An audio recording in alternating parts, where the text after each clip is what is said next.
আর ১,৫০০ বছর হতে চলেছে রসুলের নাম কোন একটা মুহূর্তে নেওয়া হয় না, এমন কোন পৃথিবীর টাইম তৈরি হয়নি। বলেন সুবহানাল্লাহ।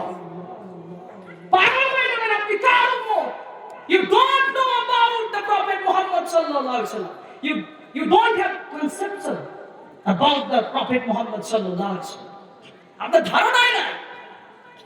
জানেন, আপনাকে যদি জিজ্ঞেস করা হয় who is the most famous person in this world, পৃথিবীর সবচাইতে বিখ্যাত মানুষটা কে, এক একজন এক এক রকম উত্তর দিবেন। আপনি কার ফ্যান?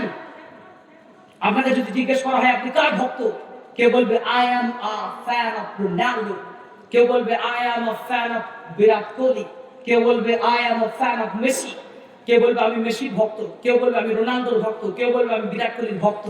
বলবে না? বলবে না? কিন্তু আমার যুবক ভাইদের মধ্যে অনেকেই মুসলমানরা বলে ফেলবে আমি রোনাল্ডোর ভক্ত, যার পরিচয় জাহান্নামী। যদি তাকে তার মৃত্যুটা যদি এভাবে হয়, যার পরিচয় জাহান্নামী। এই মেসি, যার পরিচয় জাহান্নামী। কিন্তু আমি আপনি রসুলের মহব্বতের একজন মানুষ, কেউ চিৎকার করে কোনোদিন বলতে পারেনি I am a fan of the prophet Muhammad সাল্লাল্লাহু আলাইহি ওয়াসাল্লাম। চিৎকার করে মুসলমান বলতে পারেনি আমি রসুলের ভক্ত।